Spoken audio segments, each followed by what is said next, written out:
Let me tell you about the easiest way to make money in town. You offer your house for sale to a Negro family for more than it's worth, and then let your neighbors see what you're doing and wait for them to react. This is Tulin Street on the west side. The people who live in some of these houses and the homes nearby paid $25 apiece, so the home could be sold to a white.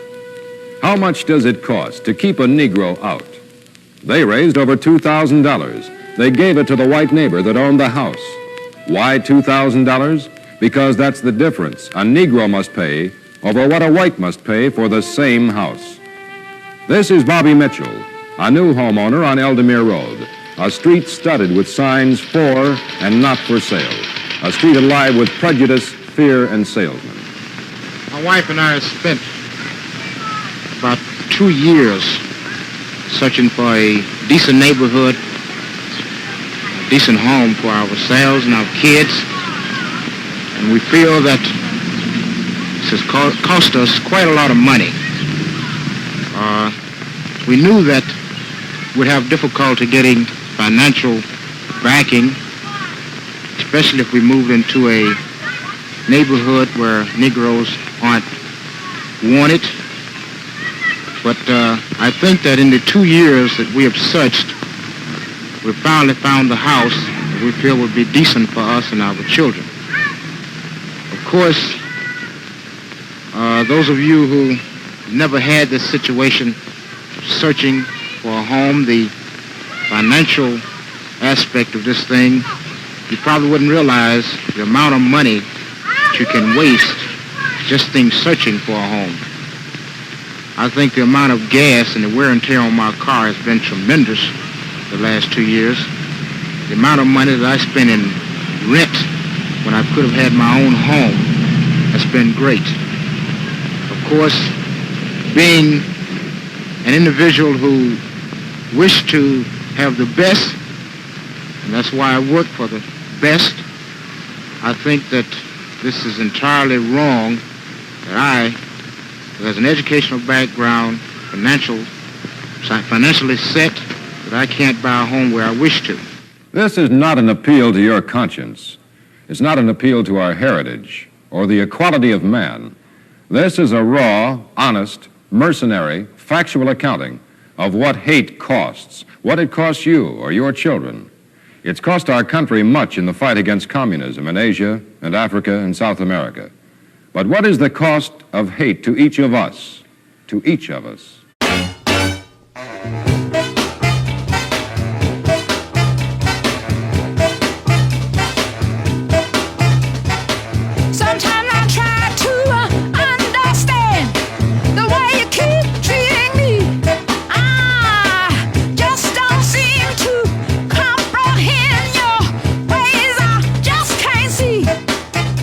But let me tell you, darling, things is about to change, but your words and your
state. Get the governor, you know I want you. I want you to love me all day long. Yeah, get the governor, yeah, love me, squeeze me, hug me. Yeah, I need you so bad. Get the governor, get the governor. Discrimination has not been the Negro's burden alone. We've had a history of discrimination and segregation against all minority groups since the beginning of recorded history.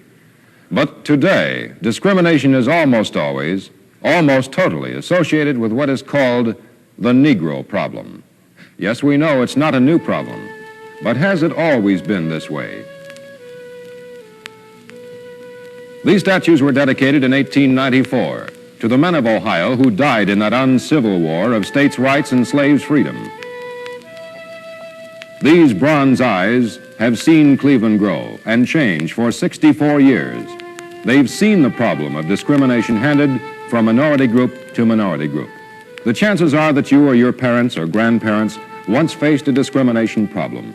The Irish faced it, the Jewish faced it, the Italians, the Polish, all of the minority groups who faced discrimination in the past have been able to work and claw their way up and out to assimilate. But through it all, the American Negro has been seemingly glued to his ghetto. Why hasn't he broken out in 100 years? In 1940, there were less than 85,000 non-whites here. In 1957, almost 250,000 of us were Negroes. By 1967, what will we see if the trend continues? The estimate, 320,000 Negroes. More than 1 out of every 3 people in this city will be a Negro. 98% of all Negroes in Cuyahoga County live in Cleveland. 99% live east of the Cuyahoga River. In the last census, we gained 65,000 Negro citizens. We lost 28,000. The out-migrant is white. What is the reason that the Negro is kept in his ghetto? Is it his identifying color? Is it a lack of effort on his part? Adaptability? Intelligence? He's guilty of the human tendency to stay together out of loneliness and fear. He moves in with relatives or friends where he finds companionship and freedom, where he's accepted and loved.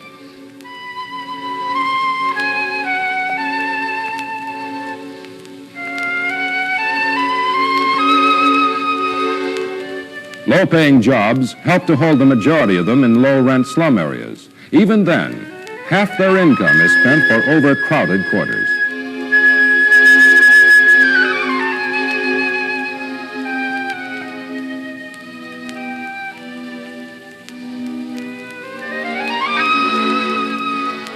Scarce housing in slums and discrimination in the suburbs keeps ghetto quarters overcrowded and rent rates high.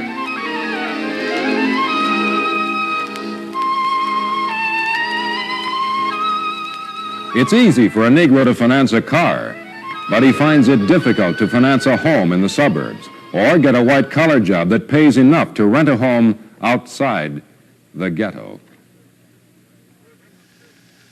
We're demonstrating here today against the employment policy of this branch.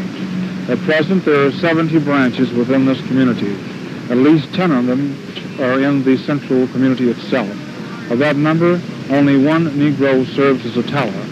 Few Negroes, if any at all, in any other capacities, other than the fact of those persons who are working as custodians and those persons who are working as messengers. This, in my opinion, is a great deficit on the part of the community. A great amount of money is lost while people are making money and making deposits.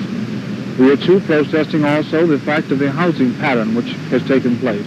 This we are doing in both cases as a result of careful study. We find that Negroes find it very difficult to get loans to move into the heights and other areas where Negroes at this particular time do not live. We believe these things can be corrected by the bank. We're not asking them to make loans to Negroes, but make loans to people who are qualified, who pass all the qualifications for making a loan.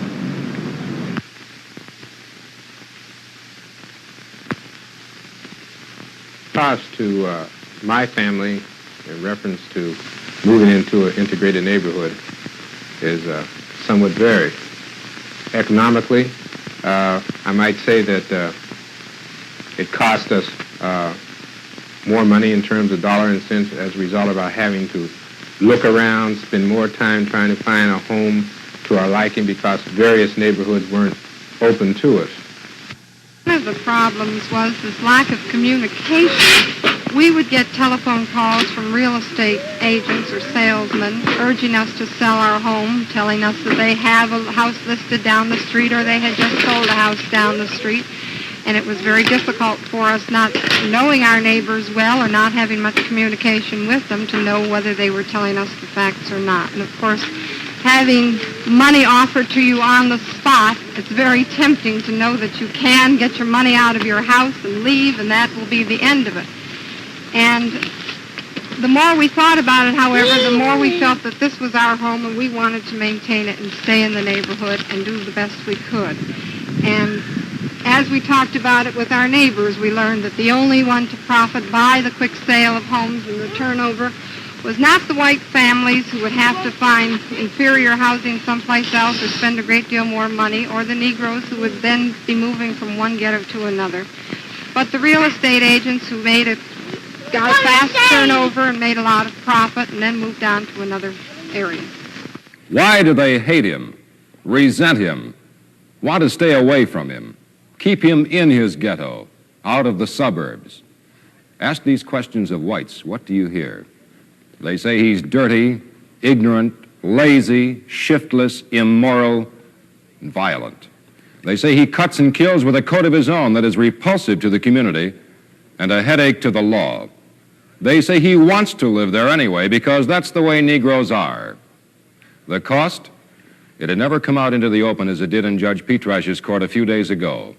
The accusation: there's a double standard of law enforcement in Cleveland.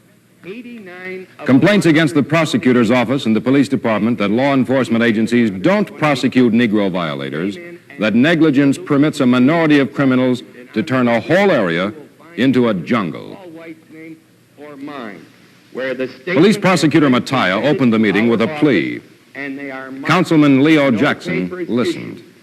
What are you going to do with these people? They habitually commit crimes against one another.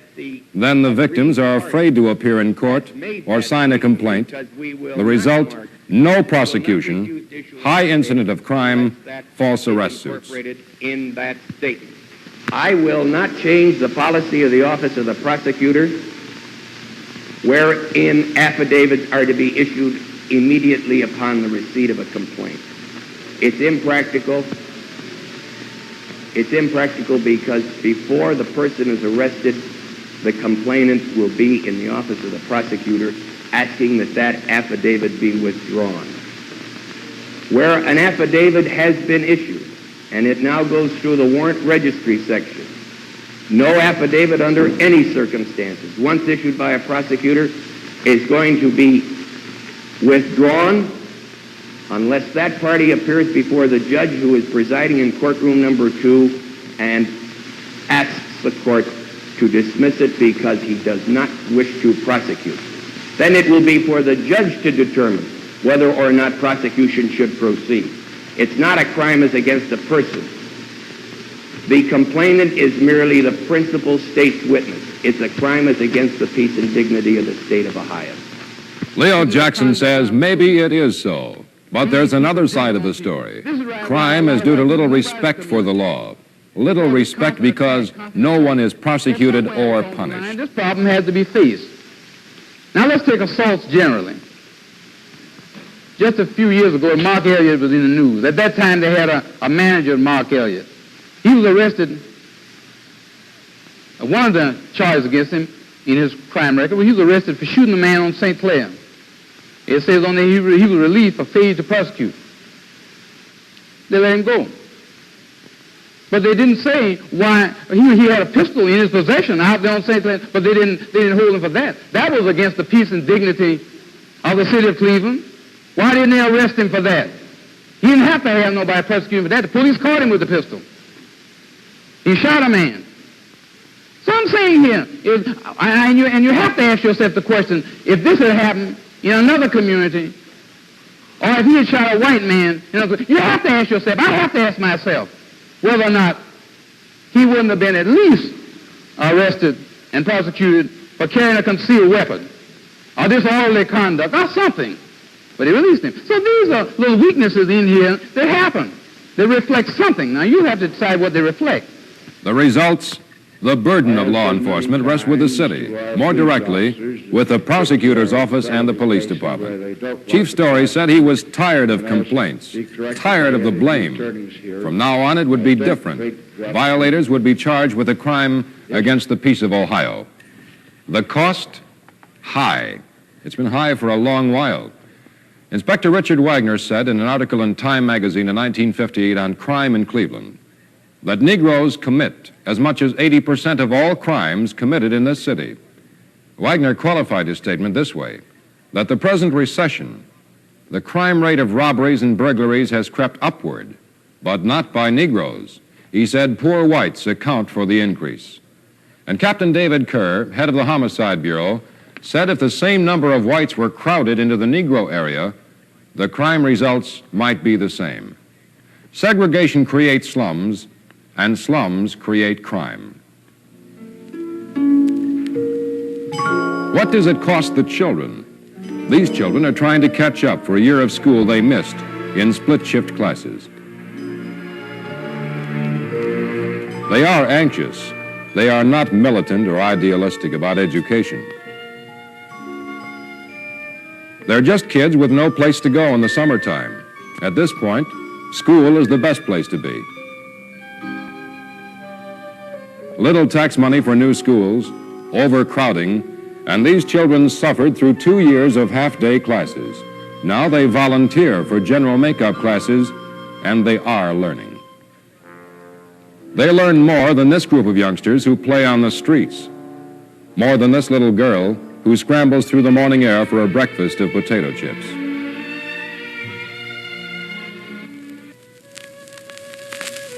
If they get used to the streets, when they grow up, they won't mind standing in relief lines in 20 years because they're unable to qualify for technical or specialized jobs. Unless something is done now, we'll pay taxes for them later, not to mention what happens to a dream deferred. Does it wither like a raisin in the sun?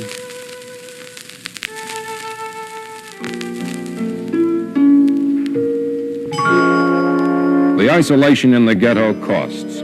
By keeping him from learning and upgrading his social standards, he seems to be out of the mainstream of opportunity.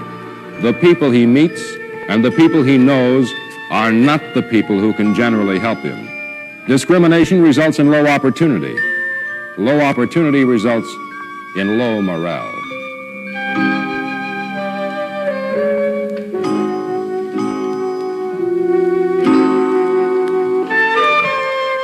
The cost of discrimination in employment manifests itself in the loss of skills, the loss of manpower, and certainly the deterioration of the worker.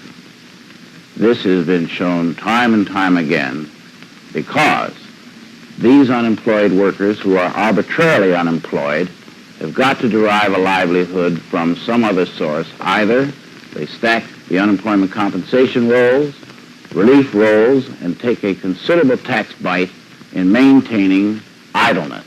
Poverty results in the loss of buying power. Loss of buying power results in loss of jobs for everyone in the community. The unemployed pay little or no taxes.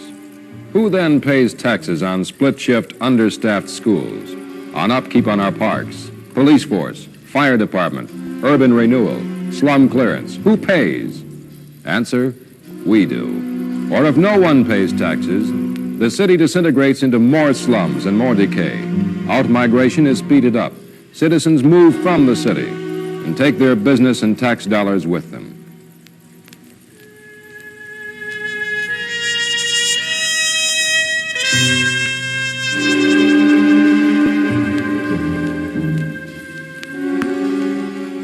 The result? More people want out of the city. Out-migration becomes a trend. But where is out? It's a suburb like Parma or Parma Heights. It's a fast-growing suburb, a white city that has blossomed in the last 10 to 15 years. But getting out costs the suburbs, too. A new city needs new schools. Their present schools are already overcrowded. More are being built, But in the meanwhile, even the suburban children suffer from lack of facilities, and their education is strained in an age when world emphasis is on higher education. Build a new home. Forget discrimination. That's behind. But what about the Negro? He wants out too. He wants better homes. He wants better schools. He wants better education for his children. But why isn't it just as easy as moving into an available empty house? Financing is easier than ever before. Some have moved into mixed neighborhoods and all-white neighborhoods. This man did in the Lee District. This is Arnold Pinckney, an insurance agent. This extended search for housing, it's been somewhat of a burden on us. In moving into a home, we felt that we were paying more than the home was worth, but still, since the area is so limited to us, we had to take what was necessary for us to have at that particular time, and so we resolved ourselves to pay maybe $1,500 or $2,000 more rather than spend another year looking. From the standpoint of the problems that we've had since we moved into our new home, I can honestly say that we haven't had too many. I can't say that we've been welcomed into the neighborhood with open arms, but there have been no incidents like name calling or window smearing or anything like that. The people occasionally speak. This doesn't bother us too well. We realize that a lot of people have to become accustomed to a new situation, and we're willing to go along with that. However, I might say this, and I'm sure that my wife feels the same way, that our feeling is when you move into a residential section where the homes are in close proximity, that you want to be at least intimate with your neighbors to the extent that when you say hello, you get a hello in return with some type of feeling, some type of sincerity. And this has a tendency to bother us. When we walk down the street by inclination, we'd like to say hello with a smile. When we look up into a neighbor's face and this particular neighbor turns his head and walks away. This has been hard to accept. Many are moving from the Lee District. Many more have decided to stay. Financially, we feel that this would be a burden to us to move out of the neighborhood because the Negro is coming in. We feel they are going to be of good character. They have to be, and financially able to come into this neighborhood, or the loans wouldn't be granted to them. We feel they'll probably make very good neighbors. At least we hope they will. I'm sure they want to be good neighbors as we want to be good neighbors. We don't want to leave this home just because of the Negro coming in. We love our house very much, and to go and buy this home in another neighborhood, it would cost us $3,000 to $4,000 more for the same home just because I'm buying location, not because for any other reason. We feel that there is no point in us running. This problem has to be faced eventually, and why not stay and face it? We don't know. We may have neighbors here that will be the best neighbors we've ever had, and I think it's only fair of us and to give them a chance. We feel that there's a lot will have to be learned living in an integrated neighborhood. This will be a new experience to us. I believe it'll be a new experience to our new neighbors. I've seen other neighborhoods go through this transition, and with very good results. The properties are very well maintained, the lawns are kept, and the Negroes are just wonderful about it. And I feel if they're given a fair chance here, they'll do the same thing here. Ludlow went through this transition. It is an older neighborhood, and the people, many of them, have chosen to stay in their homes rather than fight and move. Here's what one housewife said about living in Ludlow. We moved to Ludlow about 5 years ago, shortly before Billy was born. And it was our first house. We were anxious, like everyone else, to have a nice neighborhood and to protect our investments. A few months after we moved, the panic started on our street, and within 6 months' time, about 10 homes had changed hands from white to Negro families. And we, frankly, with everyone else, were panicked and didn't know what to do. We were afraid for our investment. We had worked very hard to save the money that we did have to buy the house. And we were anxious not to lose money, and at the same time, we didn't feel that we could possibly make a move into a comparable home. Some of our neighbors asked us on the street what were we going to do and things like that. And it occurred to us that a great deal of the fear on the street was the fear of the unknown. And many people had moved away simply because they didn't know what their new neighbors would be like or what would happen to their property values. And we in Ludlow sort of got together block by block and got to meet our new neighbors and discuss all the things that had been bothering us together. And they, of course, were just as concerned of their property and the money they had invested in theirs as we were of ours. And from these discussions, a lot of settling down came about, and then we gradually evolved into the Ludlow Community Association, where we were better equipped to handle the problems of maintaining the high standards of the neighborhood, protecting zoning, trying, frankly, to do something about the real estate groups who had been ringing doorbells, calling on the telephone, and trying to urge us to sell our homes. What is the effect integrated classes are having at Ludlow School? Are they having the same problem as the growing out migrant schools or the slum schools?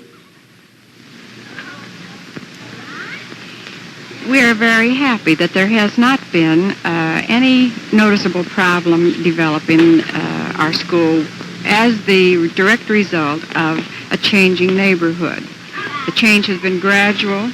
The children have been assimilated gradually, and we like to think that our children accept them for what they are and not for what their color might be. One of the fears that has been expressed to me by some of our parents who have said that they didn't want their child to be a part of a minority is probably for them a very real fear. However, I think we're all minority groups. If the child is in the gifted classification, he's in the minority. If he has red hair, he's in the minority. It's very hard for us to find any social group that does not have its majorities and minorities. Like the exceptional child, Ludlow is exceptional, is in the minority. For it's wealthy, it's older, it has more understanding. It's fighting to communicate and overcome hate. We said we were going to estimate the cost of hate for you tonight. Here's how it costs each of us. To all children, it is education in the form of split-shift classes, overcrowded school facilities. To the Negro child, isolation, inferiority, loss of hope, direction, incentive. To the businessman, a loss of customers, unemployed, earn no dollars. To industry, a smaller pool of skilled manpower, brain power. To the individual, expensive moving, real estate costs, high rent, fear of the unknown. To the citizen of Cleveland, slums, rebuilding, unemployment, higher taxes. To the taxpayer, an expensive police department, crime, and violence. Here are Ralph Bessie, president of CEI, and a Southern mayor, Delisette Morrison of New Orleans, answering what is the cost to Americans. American industry spends much ingenuity, effort, and money to cultivate foreign markets. Yet the total United States Negro population forms a market with more people than in Norway, Sweden, Denmark, and Ireland combined. More people than in all of Canada. Almost as many people as in Netherlands and Belgium. The Negro market now stands at $20 billion annually. It could be increased to $30 billion annually merely by reducing the level of Negro unemployment to the same relative level as white unemployment. Racial prejudice contributes mightily to the cost of local government. Health and welfare costs for Cuyahoga County taxpayers in 1960 was $42,700,000. Between 75 and 80% of this went to the Negroes in the community, although they represent only 16% of the county's total population. I believe every American taxpayer will realize that we're in the middle of a Cold War today, What is this war? We are staging our part of it to win the minds and hearts of people all over the world so that they will be safe for the democratic way of life. And certainly, when we're spending at least this year about $5 billion in foreign aid programs dedicated to the one proposition of keeping these people as strong, free, democratic nations for our own national security, that certainly acts of discrimination, which are portrayed throughout the world and exploited by the communists, can pretty well offset and wipe out the beneficial effect of this type of investment of, say, $5 billion per year. So obviously, without putting a dollar sign on the cost, it is certainly a tremendous cost. The business of America, we've been told, is business. Any way you add it up, hate is bad business.